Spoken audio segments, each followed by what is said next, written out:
அனைவருக்கும் வணக்கம். Welcome to my channel. எல்லாரும் எப்படி இருக்கீங்க ஃப்ரெண்ட்ஸ்? நல்லா இருக்கீங்களா? இந்த வீடியோவில் ரொம்பவே ஈஸியாக ரவையை வச்சு பிஸ்கட் எப்படி செய்கிறதுன்னு சொல்லி பார்க்கலாம். நம்மளோட இந்த சேனல் உங்களுக்கு பிடிச்சிருந்தா இப்போ தான் ஃபஸ்ட் டைம் பார்க்குறீங்கன்னா மறக்காமல் ப்ளீஸ் சப்ஸ்கிரைப் பண்ணிக்கோங்க ஃப்ரெண்ட்ஸ். அதோட பக்கத்தில் இருக்க பெல் பட்டனையும் ப்ரெஸ் பண்ணிக்கோங்க. இதனால் நம்மளோட எல்லா வீடியோஸையும் நீங்கள் மிஸ் பண்ணாமல் உடனே பார்க்கலாம். முதல்ல ஒரு பாத்திரம் எடுத்துக்கலாம். அதில் 1 கப் அளவுக்கு சர்க்கரை பவுடர். இந்த சர்க்கரை வந்து நம்ம சாதாரண சர்க்கரை நம்ம யூஸ் பண்ணுறோம் இல்லைங்களா, அதை வந்து ஒரு மிக்சி ஜாரில் போட்டு அரைச்சி பவுடர் பண்ணி வச்சுருக்கிறது. இதை வந்து 1 கப் அளவுக்கு நம்ம எடுத்துருக்கோம். இதில் 3/4 கப் அளவுக்கு சமையல் எண்ணெய், தேங்காய் எண்ணெய், சமையல் எண்ணெய் இல்லைனா பட்டர், நெய் எது வேணாலும் நீங்கள் யூஸ் பண்ணிக்கலாம்.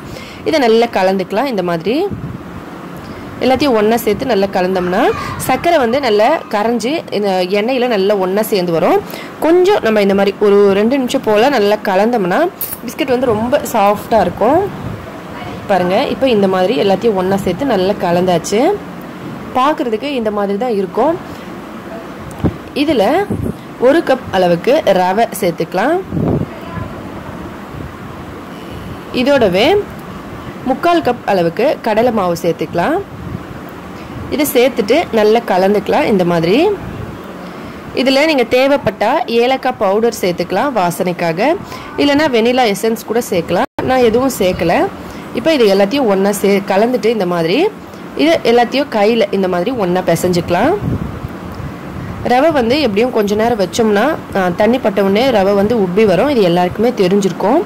நம்ம இந்த மாதிரி நல்லா கலந்துட்டு பாருங்கள், நம்ம ஏற்கனவே எண்ணெய் சேர்த்துருக்கோம், அதோட சர்க்கரையும் கூட சேர்ந்து கரைஞ்சி இந்த மாதிரி ஆயிருக்கிறதுனால அதில் நம்ம மாவும் ரவையும் சேர்த்தோம்னா அந்த தண்ணியே சரியாக போயிடும். ஏற்கனவே நம்ம சேர்த்துருந்த எண்ணெயே இதை எல்லாத்தையும் இந்த மாதிரி நல்லா கலந்துட்டு கொஞ்சம் சூடான பால், இது வந்து காய்ச்சி வச்ச பால், கொஞ்சம் சூடாக இருக்குது, அதாவது கையோட சூடு தாங்குற அளவுக்கு இருக்குது. தேவைப்பட்டால் நீங்கள் சேர்த்துக்கலாம். இல்லைன்னா நீங்கள் எண்ணெயே ஃபஸ்ட்டு சேர்த்துருக்கீங்க இல்லைங்களா, அதில் சர்க்கரை மெல்ட் ஆக இன்னும் உருகி வரும்.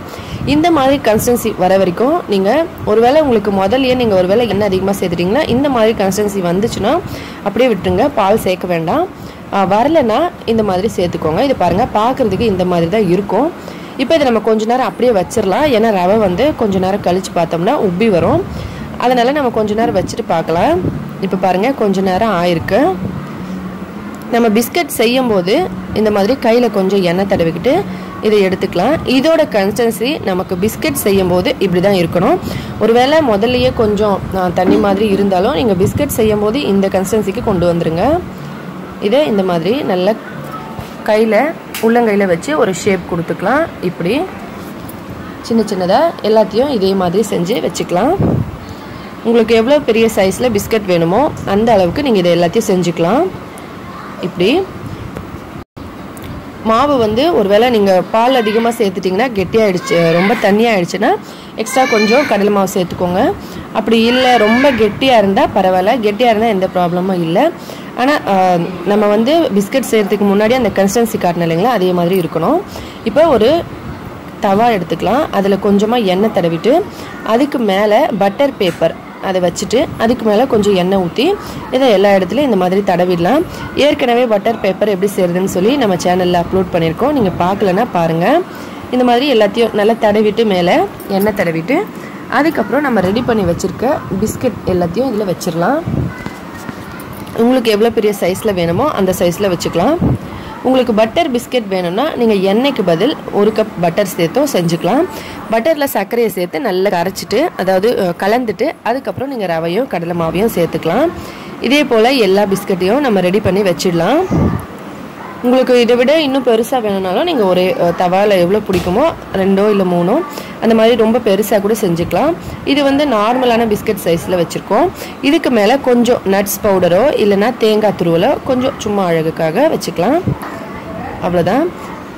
ஏற்கனவே ஒரு தவாவை வந்து நான் அடுப்பு மேலே வச்சு சூடு பண்ணியிருக்கேன், ஒரு பழைய தவா. அது வந்து ஒரு 10 நிமிஷமாக ஸ்லோ ஃப்ளேமில் சூடாயிட்டிருக்கு.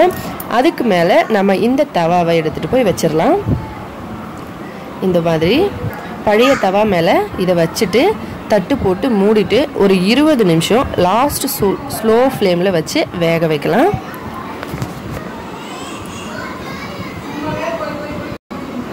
20 நிமிஷம் ஆயிருக்கு. நம்ம ஓப்பன் பண்ணி பார்க்கலாம். பாருங்கள் ஃப்ரெண்ட்ஸ், அடியிலெல்லாம் பார்த்தீங்கன்னா அந்த கலர் எவ்வளோ சூப்பராக இருக்குன்னு. பிஸ்கட் நல்லா வெந்துருச்சு. நீங்கள் தொட்டு பார்த்தாலே உங்களுக்கு தெரியும். தட்டு போட்டு மூடி ஒரு 10 நிமிஷம் அடுப்பை ஆஃப் பண்ணிவிட்டு அப்படியே வைக்கலாம். 10 நிமிஷம் கழித்து ஓப்பன் பண்ணி பார்க்கலாம். பாருங்கள் எவ்வளோ சூப்பராக இருக்குது. இப்போ இது முழுக்க முழுக்க நல்லா வெந்துருச்சு. இப்போ ஆற வைக்கலாம். நல்ல சில்லுன்னு ஆன பிறகு நம்ம எல்லா பிஸ்கட்டையும் எடுத்துடலாம். எடுத்து பார்க்கலாம். ரவையில் பிஸ்கட் நமக்கு எவ்வளோ ஈஸியாக ரெடி ஆகிடுச்சு பாருங்கள். இந்த பிஸ்கட்டை ட்ரை பண்ணி பார்த்துட்டு எப்படி இருந்ததுன்னு சொல்லி மறக்காமல் கமெண்ட்ஸில் சொல்லுங்கள் ஃப்ரெண்ட்ஸ். இந்த வீடியோ பிடிச்சிருந்தா லைக் பண்ணுங்கள், ஷேர் பண்ணுங்கள். மறக்காமல் நம்ம சேனலை சப்ஸ்கிரைப் பண்ணிக்கோங்க. மேலும் இதே போல் இன்னும் பல டிஃப்ரெண்ட்டான வீடியோஸ் எல்லாம் பார்க்குறதுக்காக ஏதாவது டவுட்னா கமெண்ட்டில் கேளுங்க. ஹெல்த்தியான சமையலாக வீட்டிலேயே சமைச்சு சாப்பிட்டு ஹெல்த்தியாகவும் சந்தோஷமாகவும் இருங்க. இந்த வீடியோவை பார்த்த அனைத்து நண்பர்களுக்கும் மிக்க நன்றி. வணக்கம்.